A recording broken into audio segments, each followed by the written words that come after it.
Hi, good morning, friends. Welcome back to my channel Trading Bulls. So guys, आज के बाद में जो भी वीडियोस बनेंगे हम हिंदी में रिकॉर्ड करेंगे। और हिंदी में रिकॉर्ड करने का एक्चुअली पर्पस ये है कि ज़्यादातर जो पॉपुलेशन है उनको शायद हिंदी में ज़्यादा समझ में आता है। और इसी रीज़न से मैंने आज के बाद में हिंदी में वीडियोस रिकॉर्ड करने का डिसीजन लिया है।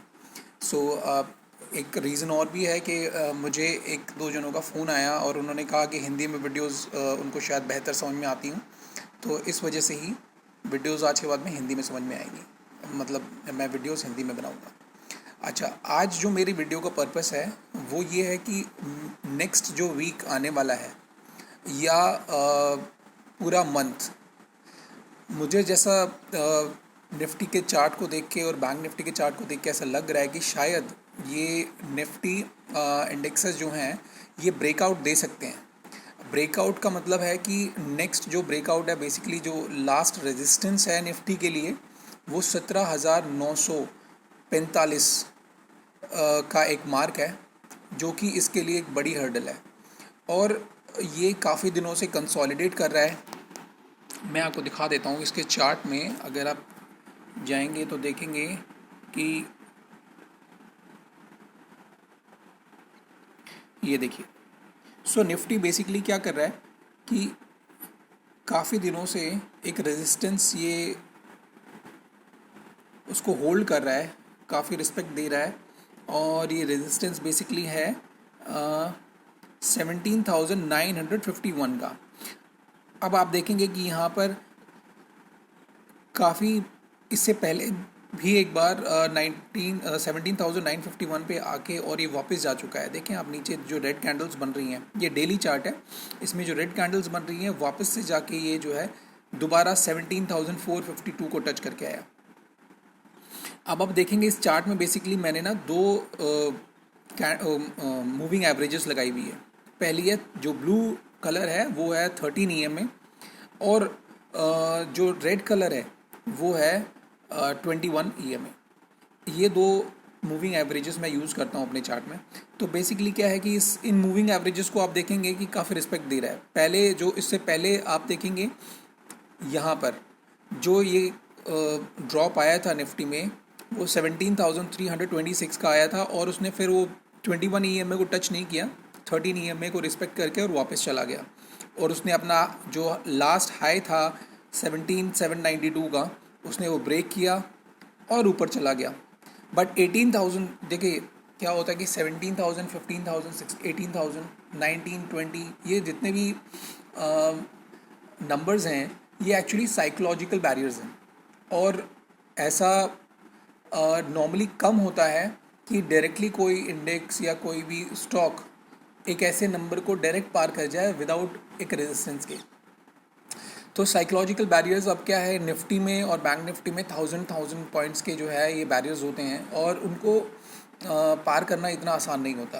तो उसमें क्या होता है, कई बार रेजिस्टेंस लेके और वापस एक रिवर्सल, एक रिट्रेसमेंट दिखाता है। स्टॉक्स भी दिखाते हैं और इंडेक्सेस भी दिखाते हैं।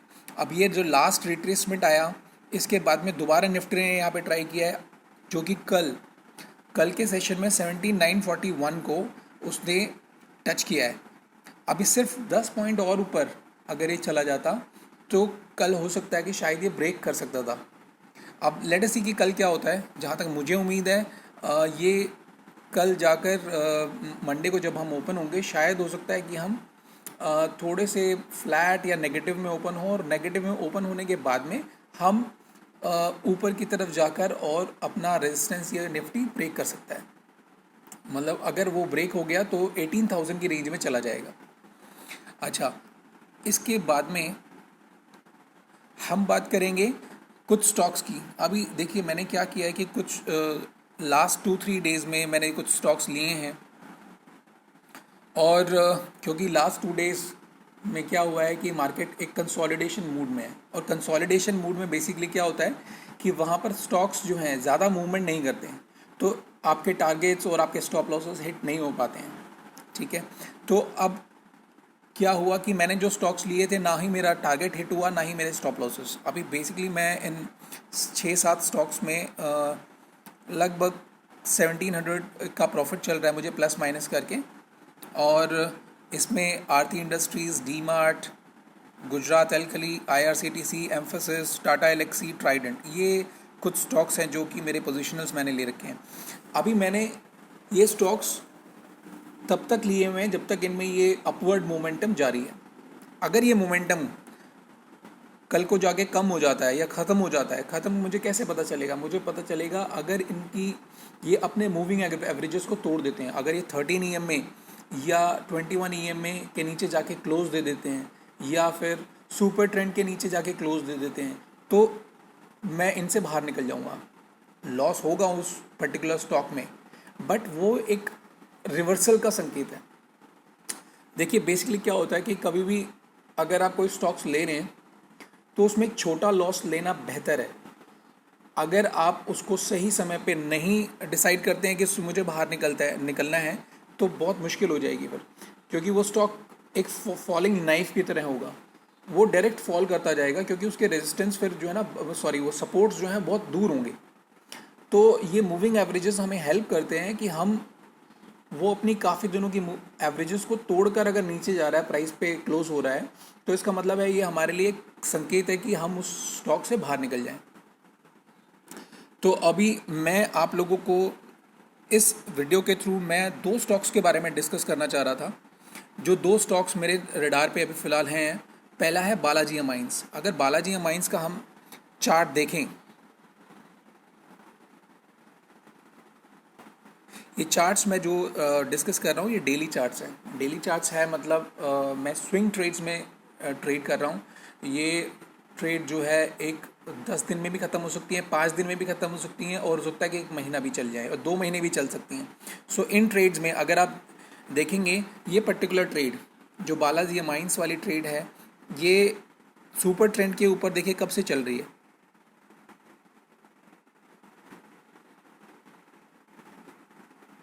अभी देखते जाइए, अब काफ़ी दिन हो गए इसको, इस स्टॉक को सुपर ट्रेंड के ऊपर चलते हुए।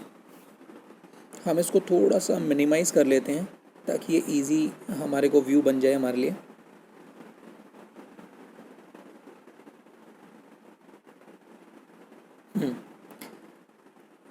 अब हम देख सकते हैं कि ये सुपर ट्रेंड में ये स्टॉक पॉजिटिव आया था 345 रुपीज़ पे, और ये डेट कब की है? ये डेट है 20 अप्रैल 2020, मतलब लगभग 1.5 साल पहले ये स्टॉक पॉजिटिव हुआ था डेली चार्ट पर, और अभी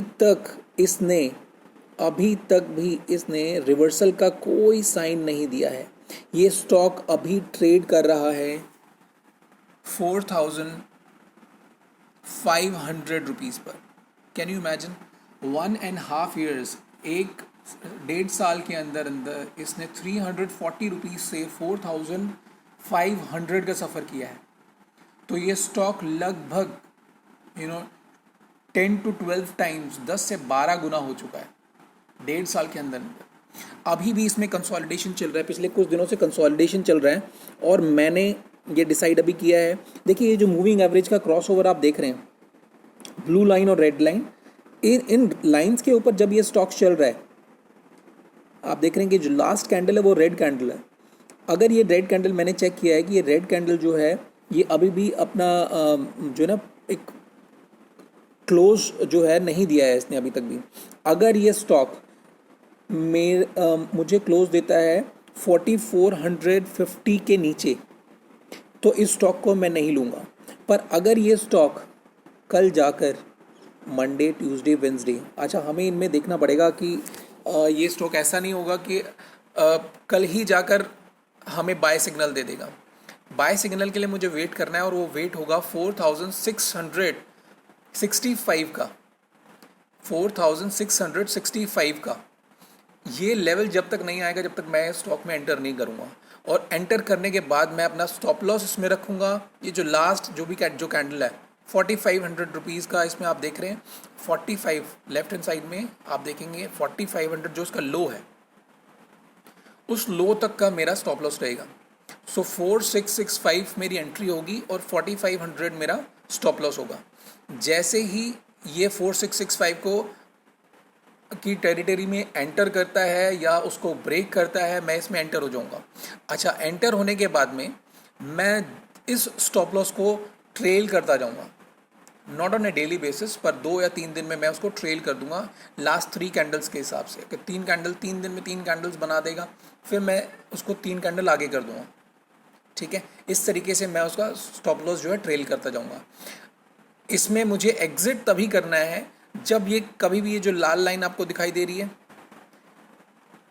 इसके नीचे 5%, इसके नीचे 5% जो भी इसका प्राइस है, जैसे अभी ये फिलहाल इस रेड लाइन का प्राइस है 4645, इससे नीचे 5% अगर ये क्लोज दे देता है समवेयर अराउंड 4400, अगर दे देता है क्लोज, मतलब क्लोज का मतलब होता है कि वो दिन के एंड पे, जब डे एंड होता है उस टाइम वो क्लोज होता है, जब मार्केट क्लोजिंग पे अगर वो प्राइस इस प्राइस के नीचे है तो मैं उस स्टॉक में से निकल जाऊंगा। अदरवाइज ये स्टॉक जहां तक जाएगा मैं इसको फॉलो करूंगा।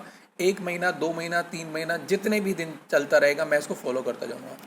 ठीक है, सो लेट अस सी। अभी स्टॉक में मोमेंटम है तो इस वजह से मैंने स्टॉक को पिक किया है। नेक्स्ट स्टॉक अभी माइंडट्री मैंने इसलिए पिक कर रहा हूँ क्योंकि अभी आप देख रहे हैं कि TCS के रिजल्ट्स काफ़ी अच्छे हैं और एक ऑलमोस्ट मैंने सभी जो IT स्टॉक्स है उसमें एक रिवर्सल देखा है।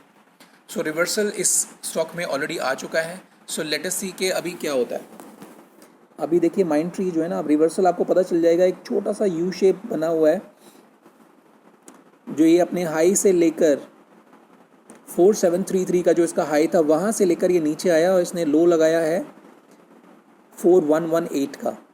हालांकि देखिए 21 EM में इसने जो है ब्रेक नहीं किया, जो रेड कलर की जो लाइन आपको दिखाई दे रही है इसको ब्रेक नहीं किया। ब्रेक करने के बाद भी अगर 5% नीचे होता तो इससे हमें निकल जाना चाहिए।